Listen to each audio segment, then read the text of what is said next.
dari provinsi paling ujung barat Indonesia, mempersembahkan Guru Bahagia. Siaran pembelajaran berbasis inspirasi, karena belajar tak ada tapi.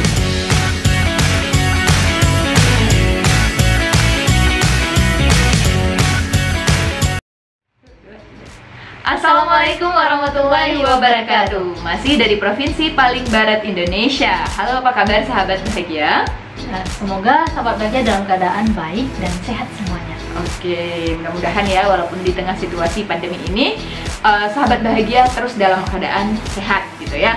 Amin, Allahumma amin. Nah, kemudian sahabat bahagia, setelah kita sempat hiatus sejenak ya, kembali lagi dalam video Guru Bahagia bersama Siti dan Aida. Oke, dan karena masih di situasi pandemi ya Aida, kita masih membahas tentang belajar tetap situasi pandemi ini. Benar. Dan hari ini kita akan bahas tentang tips yang bisa sahabat bahagia lakukan ketika belajar dari rumah supaya belajar lebih efektif dan juga efisien. Nah, apa aja tipsnya sahabat bahagia supaya belajarnya menjadi lebih efektif dan efisien, terutama selama belajar dari rumah? Jangan lupa tonton terus video ini sampai dengan selesai. Oke.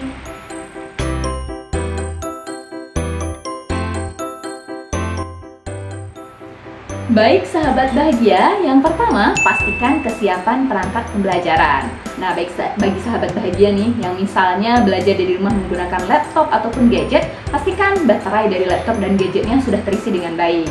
Atau juga pastikan charger dari laptop dan HP-nya ada di sekitar tempat belajar. Karena itu akan sangat mengganggu ketika sedang belajar tiba-tiba laptopnya mati atau gadgetnya mati.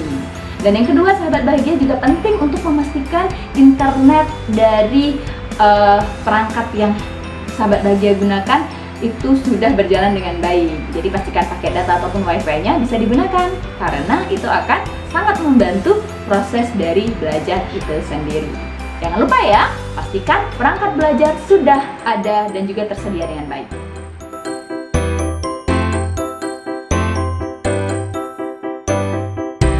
Yang kedua, teknik Pomodoro. Teknik ini mengambil waktu interval belajar selama 25 menit dan juga jeda selama 5 menit. Teknik ini dikenalkan oleh seorang Italia yang bernama Francesco Cirillo.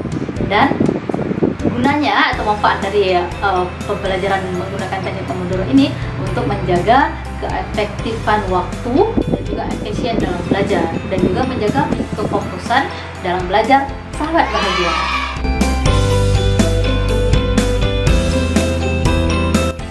Nah, baik sahabat bahagia, untuk tips yang ketiga yang tidak kalah penting dari teknik belajar adalah memodifikasi ruang belajar itu sendiri. Ya, seperti yang kita ketahui ya, sahabat bahagia, tempat yang nyaman akan memberikan proses belajar yang juga lebih nyaman dan efektif. Nah, proses dari memodifikasi ruang belajar ini juga tidak harus muluk-muluk sahabat bahagia. Bisa dengan cara pastikan ruangan yang kita pergunakan untuk belajar memiliki cahaya yang cukup, karena dengan adanya cahaya yang cukup saat video pembelajaran juga pasti akan terbantu, dan juga hal itu membuat mata kita menjadi lebih baik saat belajar dan lebih fokus. Cahaya yang baik ini juga akan sangat membantu dalam proses belajar nantinya saat kita harus melihat catatan dan yang lainnya. Kemudian juga sahabat bahagia bisa dengan memastikan untuk mengganti posisi duduk, misalnya sekali-kali bisa di ruangan dengan meja, bisa juga sesekali mengganti ruangan di sofa dan lainnya. Dan juga sesekali atau ketika sahabat bahagia bosan, bisa juga mengambil tempat di luar ruangan yang memiliki pemandangan yang lebih hijau. Namun pastikan kalau mau mengambil suasana di luar ruangan, pastikan perangkat pembelajarannya bisa digunakan, dan juga pastikan jangan berisik, karena kalau berisik pasti akan mengganggu proses belajar itu sendiri. Jadi jangan sampai belajar di taman safari ya sahabat bahagia.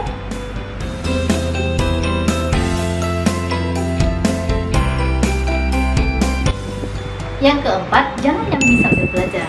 Meskipun sahabat bahagia belajar dari rumah dan itu sangat mungkin dilakukan berbagai aktivitas yang lainnya, tetapi jangan lakukan itu, karena itu akan merusak kefokusan kita ketika belajar. Contohnya nih, sahabat bahagia lagi belajar, jangan main game atau jangan menonton film. Itu sangat tidak dianjurkan ketika belajar dari rumah ini. Itu akan melelahkan juga sahabat bahagia, melakukan banyak hal dalam satu waktu.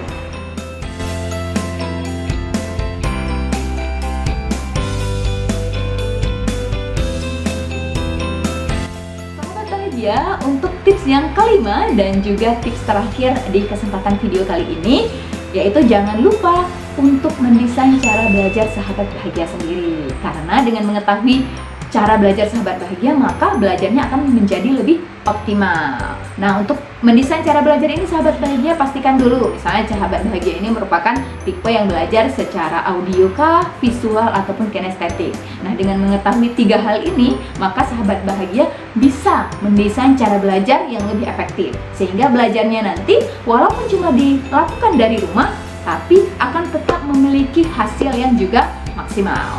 Nah, terkait hasil yang maksimal ini juga sahabat bahagia, jangan lupa juga untuk membuat target-target dalam belajar, sehingga nantinya belajar sahabat bahagia akan lebih terasa bermakna. Jadi nantinya belajar ini akan menghasilkan hasil yang lebih maksimal juga. Nah, untuk sahabat bahagia yang ingin lebih tahu lebih lanjut tentang mendesain cara belajar sendiri, bisa juga dengan melihat postingan kita sebelumnya dengan judul Mendesain Cara Belajar Kamu Sendiri, seperti yang akan ditampilkan di bawah ini. Jangan lupa ya! Sahabat bahagia, itu dia 5 tips yang sudah kita bagikan untuk sahabat bahagia yang bisa sahabat bahagia lakukan ketika belajar dari rumah. Ya, mudah-mudahan tips 5 tips ya yang sudah kita bahas tadi bisa menjadi bermanfaat untuk belajar sahabat bahagia menjadi lebih efektif, terutama selama belajar dari rumah selama pandemi ini.